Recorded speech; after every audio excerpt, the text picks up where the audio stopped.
Hello friends, আজকে আমি আপনাদের সাথে শেয়ার করব ওটসের একটি রেসিপি।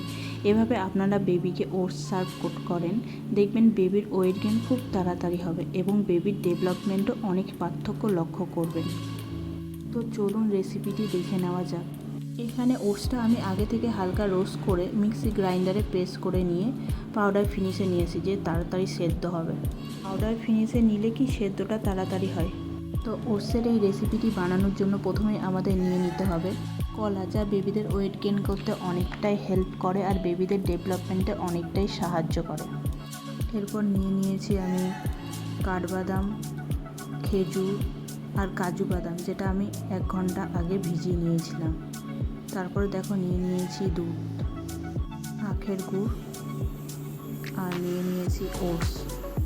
তারপর আমি প্যানের মধ্যে দুধটাকে নিয়ে চাল করে নেব।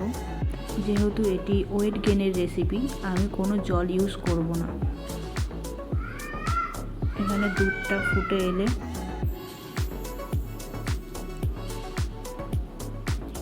আখের গুড় অ্যাড করে নেব। দুধটা ফুটে গেলে আমি ওর মধ্যে ওটসটা দিয়ে দিচ্ছি। আর ওটসে থাকে প্রচুর পরিমাণে নিউট্রিশন, ফাইবার, ভিটামিন বি। কিন্তু একদম লো মিডিয়াম হিটে রান্না করতে হবে, না হলে ওটসগুলো ভালো মতো সেদ্ধ হবে না।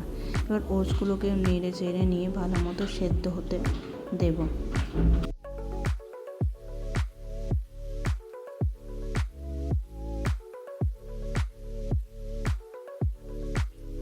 এইদিকে ওটসটা সেদ্ধ হতে দিয়ে আমি অন্যদিকে নিয়ে নেব মিক্সি জারে কলা,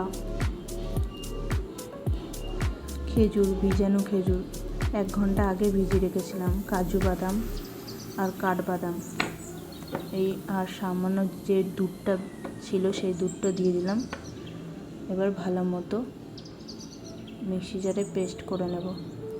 তারপর আমার ওখানে সেদ্ধ হয়ে গেছে ওটসটা, এই বাটিতে ঢেলে নিয়ে আর মিক্সি জারের যে মিশ্রণটা দুটো মিক্স করে নেব ভালো মতো। তারপর আমার রেডি ওটসের রেসিপি। আপনার বেবির এজ যদি 10 মাসের নিচে হয়, সেক্ষেত্রে আপনারা আমন্ডটা ইউজ করতে পারেন, কিন্তু অন্য কোনো ড্রাই ফ্রুট ইউজ না করাটাই ভালো হবে।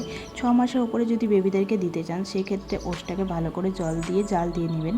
আর ওটসটা রান্না হয়ে যাওয়ার পর ফর্মুলা মিল্ক অ্যাড করবেন। এই খাবারটি আপনারা বেবিকে সকালে ব্রেকফাস্ট, সন্ধ্যে স্ন্যাক্স হিসাবে দিতে পারেন। এই রেসিপিটা কেমন লাগলো অবশ্যই জানাবেন। যদি ভালো লেগে থাকে অন্য মাদের শেয়ার করবেন।